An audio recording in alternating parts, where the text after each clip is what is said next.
आइए हम आज शनि व्रत कथा श्रवण करें। एक समय सभी नवग्रहों सूर्य, चंद्र, मंगल, बुध, बृहस्पति, शुक्र, शनि, राहु और केतु में विवाद छिड़ गया कि इनमें सबसे बड़ा कौन है। सभी आपस में लड़ने लगे और कोई निर्णय न होने पर देवराज इंद्र के पास निर्णय कराने पहुंचे। इंद्र इससे घबरा गए और इस निर्णय को देने में अपनी असमर्थता जताई, परंतु उन्होंने कहा कि इस समय पृथ्वी पर राजा विक्रमादित्य है जो कि अति न्यायप्रिय हैं, वही इसका निर्णय कर सकते हैं। सभी ग्रह एक साथ राजा विक्रमादित्य के पास पहुंचे और अपना विवाद बताया, साथ ही निर्णय के लिए कहा। राजा इस समस्या से अति चिंतित हो उठे, क्योंकि वे जानते थे कि जिस किसी को भी छोटा बताया वही कुपित हो उठेगा। तब राजा को एक उपाय सूझा। उन्होंने स्वर्ण, रजत, कांस्य, पीतल, सीसा, रांगा, जस्ता, अबरक और लौह से 9 सिंहासन बनवाए और उन्हें इसी क्रम से रख दिए। फिर उन सब से निवेदन किया कि आप सभी अपने अपने सिंहासन पर स्थान ग्रहण करें। जो अंतिम सिंहासन पर बैठेगा वही सबसे छोटा होगा।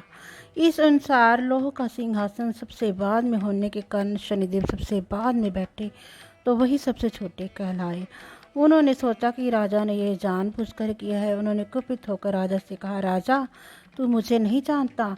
सूर्य एक राशि में 1 महीना, चंद्रमा 2.25 महीना 2 दिन, मंगल 1.5 महीना, बृहस्पति 13 महीने व बुध और शुक्र 1-1 महीने विचरण करते हैं, परंतु मैं 2.5 से 7.5 साल तक रहता हूँ।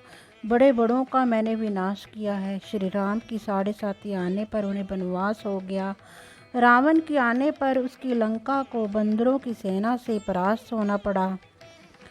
अब तुम सावधान रहना। ऐसा कहकर कुपित होते हुए शनिदेव वहाँ से चले गए। अन्य देवता खुशी खुशी चले गए। कुछ समय बाद राजा की 7.5 आई। तब शनिदेव घोड़े के सौदागर बनकर वहाँ आए।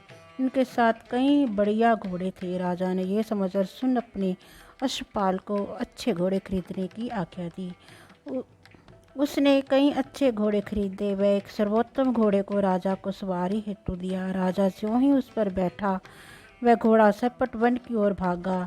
भीषण वन में पहुंचकर वह अंतर्ध्यान हो गया और राजा भूखा प्यासा भटकता रहा। तब एक ग्वाले ने उन्हें पानी पिलाया। राजा ने प्रसन्न होकर उसे अपनी अंगूठी दी।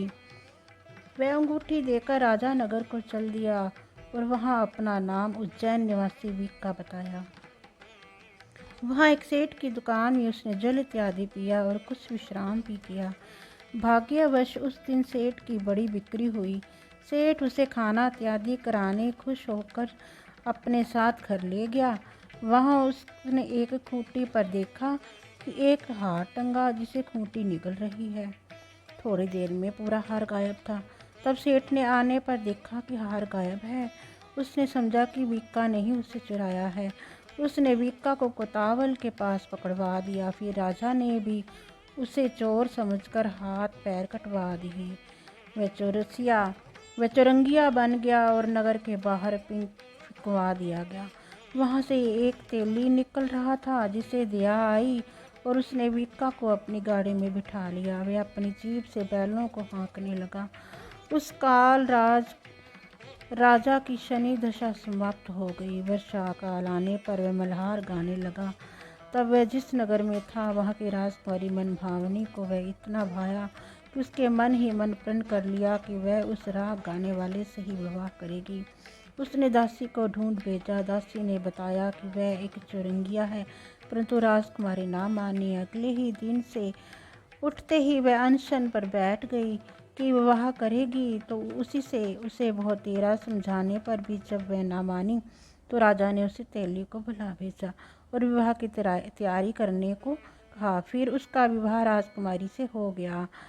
तब एक दिन सोते हुए सपन में शनिदेव ने राजा से कहा, राजन देखा तुमने मुझे छोटा बता कितना दुख झेला है। तब राजा ने उससे क्षमा मांगी और प्रार्थना की कि हे शनिदेव, जैसा दुख मुझे दिया है किसी और को ना देना। शनिदेव मान गए और कहा, जो मेरी कथा और व्रत कहेगा उसे मेरे दशा में कोई दुख न होएगा। जो नित्य मेरा ध्यान करेगा और चींटियों को आटा डालेगा, उसके सारे मनोरथ पूर्ण होंगे। साथ ही राजा को हाथ पैर भी वापस दिए। प्रातः आंखें खुलने पर राजकुमारी ने देखा तो वह आश्चर्यचकित रह गई। विक्का ने उसे बताया कि वह उज्जैन का राजा विक्रमादित्य है। सभी अत्यंत प्रसन्न हुए। सेठ ने जब सुना तो वह पैरों पर गिर कर क्षमा मांगने लगा। राजा ने कहा कि वह तो शनिदेव का कोप था, इसमें किसी का कोई दोष नहीं था। सेठ ने फिर भी निवेदन किया कि मुझे शांति तभी मिलेगी जब आप मेरे घर चलकर भोजन करेंगे। सेठ ने अपने घर नाना प्रकार के व्यंजनों से राजा का सत्कार किया। साथ ही सबने देखा कि जो खूंटी हार निकल गई थी वही अब उसे उगल रही थी। सेठ ने अनेक मोहरे देखकर राजा का धन्यवाद किया और अपनी कन्या श्री कंवरी से पानी ग्रहण कर निवेदन किया। राजा ने संघर्ष स्वीकार कर लिया। कुछ समय बाद राजा अपने दोनों रानियों मनभावनी और श्री कंवरी को सभी उपहार सहित लेकर उज्जैन नगरी को चले। वहां पुरवासियों ने सीमा पर ही उनका स्वागत किया। सारे नगर में दीपमाला हुई। वे सब ने खुशी मनाई। राजा ने घोषणा की कि मैंने शनिदेव को सबसे छोटा बताया था, जबकि असल में वही सर्वोपरि है। तब से सारे राज्य में शनिदेव की पूजा और कथा नियमित होने लगी। सारी प्रजा ने बहुत समय खुशी और आनंद के साथ बिताया। जो कोई शनिदेव की इस कथा को सुनता या पढ़ता है, उसके सारे दुख दूर हो जाते हैं।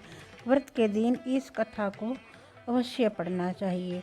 और एक समय की बात है, भगवान सूर्य पुत्र शनि बचपन में बहुत सुंदर थे और तेजस्वी भी। उनकी सुंदरता को देखते हुए गंधर्व ने अपनी पुत्री कंकाली के साथ शनिदेव का विवाह कर दिया। लेकिन अत्यंत सुंदर होने के कारण इंद्र की सभा की अप्सरा अक्सर उन्हें देखने जाया करती थी। इन अप्सरा को देखकर कई बार शनिदेव उन पर मोहित हो गए। ये बात गंधर्व पुत्री कंकाली को अच्छी नहीं लगती थी। तब गंधर्व पुत्री कंकाली ने अपने पति शनिदेव को यह श्राप दे दिया कि आज के बाद सुंदरता को खोकर खूब बदसूरत हो जाएं और आपकी दृष्टि हमेशा नीचे की तरफ रहे। अगर आप सीधी दृष्टि से किसी को तरफ देखते हैं तो उस पर साढ़े सती का प्रभाव पड़ जाएगा। तब शनिदेव भगवान शिव की ओर तपस्या के बाद भगवान शिव प्रसन्न हुए और बोले, हे सूर्यपुत्र शनिदेव वर मांगो। तब शनिदेव बोले, ये सदा शिव शंभु हम पर कृपा करके हमें सृष्टि पर सीधे देखने के लिए वर दीजिए। भगवान शिव बोले, जो व्यक्ति शनिवार के दिन पीपल के नीचे तेल चढ़ेगा उस पर तुम्हारे पड़ने वाले को दृष्टि शुभ दृष्टि में बदल जाएगी। इसलिए शनिवार के दिन पीपल के नीचे शनिदेव की पूजा की जाती है। जय शनिदेव की। कृपया मेरे चैनल को सब्सक्राइब करें और लाइक करें और शेयर करें। Thank you.